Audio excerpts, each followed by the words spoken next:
Ben Maroney est avec nous avec sa casquette de Basic Dad. What the is that? Basic Dad. C'est quoi ça? Qu'est-ce que ça veut dire? C'est quelque chose. Non, c'est une compagnie de mon ami. C'est comme c'est un logo Basic Dad. OK. Je suis pas compliqué. Je suis un père assez simple. OK, donc tu es un père primaire. Ouais. C'est toi, Ouais. ça. OK, parfait. C'est moi, absolument. Un mot sur le ministre. On va parler de l'État palestinien après, mais Ben, un mot sur le ministre de la Sécurité publique au fédéral. Ben oui, pendant la fin de semaine, il parlait à une amie ou une collègue, je ne sais pas exactement, mais pour une raison ou une autre, on ne sait pas pourquoi, elle a décidé d'enregistrer la conversation. Il le savait pas. Et pendant cette interaction, il est devenu très honnête au sujet de ce buyback des armes à feu au fédéral. Et il a admis que ça va coûter trop cher, ça va rien faire pour la sécurité publique. Et la seule raison pour laquelle le gouvernement a décidé de faire ça, c'est parce qu'ils savent qu'il y a des votes au Québec. Et ils pensent que c'est quelque chose où ils vont pouvoir obtenir des votes. Ouais, où est-ce que tu as entendu ça? Ben, c'est un enregistrement, c'est partout sur Twitter. C'est vrai, je l'ai pas Et, vu, je l'ai pas ouais, entendu. et ce matin, il était non, hier, il était dans la Chambre des communes.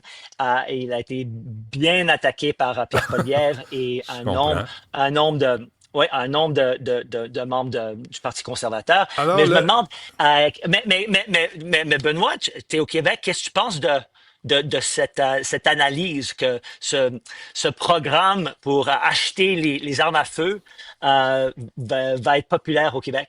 mais tu sais, c'est tellement cynique là, que là, Ben tu oui. dis c'est impossible. Parce qu'on a eu Polytechnique ici en 1989. Mhm. Il y a Oui, ben 14 je jeunes sais. Oui, femmes qui ont été tuées. Tu sais, il oui, y a eu Dawson, il y a eu Concordia.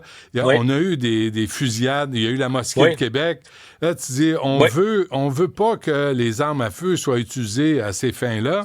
Puis là, je comprends que le lobby des chasseurs dit, nous, on n'est pas nécessairement des personnes criminalisées, sauf que, mm, Ben, il faut admettre qu'il y a eu aussi des cas, puis là, tu me demandes à brûle pour point, il y a des cas de violence conjugale où le bonhomme pogne la carabine, puis oui, il règle ça aussi. oui. Les armes à feu, c'est pas un problème simple à régler, mais je pense que, Non. je lisais, aux États-Unis, il était rendu à 30 000 meurtres par Oui. arme à feu. Je lisais Ah ça oui. hier, là. Non, Fait écoute, que, moi, j'ai besoin aucunement d'armes à feu dans ma vie.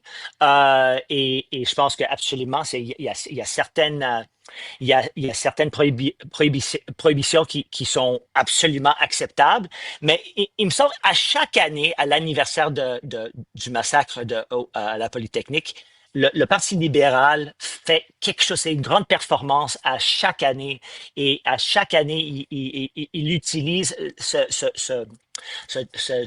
cet événement terrible pour politiser l'événement.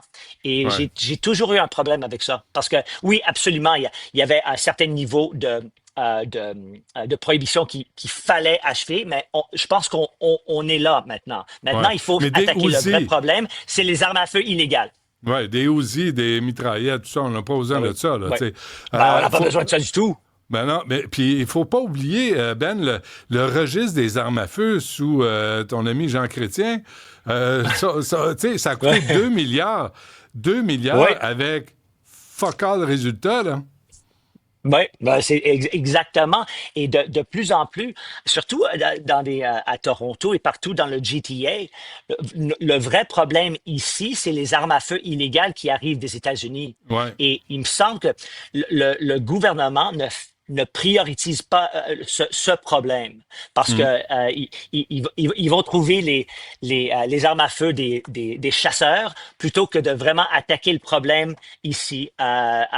Et c'est les armes à feu illégales qui viennent Ouais. des Et États-Unis. souvent des armes de poing, là, des revolvers ou des pistolets. Oui, oui, Bon, c'est et ça, oui. aussi, tu veux te prononcer sur les conséquences de la reconnaissance de l'État palestinien. Ton premier ministre est à New York, là, et Anita Anand Mon s'est premier élevé. ministre. Ben, le Mon tien, premier ministre. moi, je suis pas Canadien, je suis Québécois, man. Qu'est-ce que je fasse? Ben oui, il est là. Il a fait une grande prononciation. Oui, on a reconnu l'État palestinien.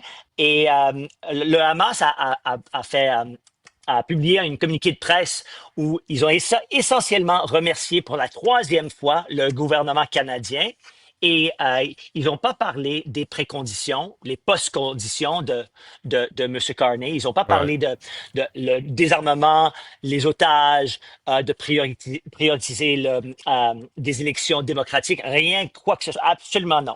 Ils ont dit, écoute, ça c'est juste le début. Maintenant, il va falloir qu'on fasse encore plus pour isoler et pour détruire l'Israël.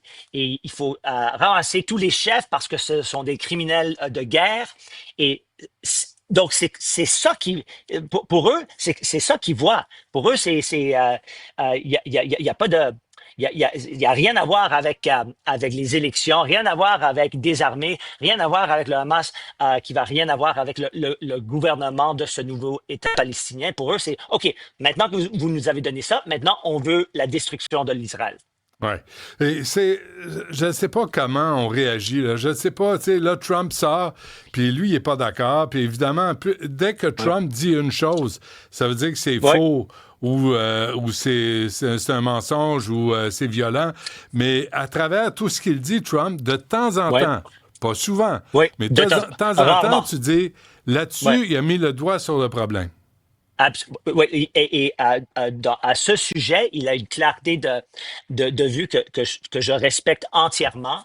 Et il a présenté il a dit que cette reconnaissance va présenter un problème lors de la renégociation du libre-échange avec les États-Unis. L'ACM, c'est Canada, États-Unis, Mexique. Ouais.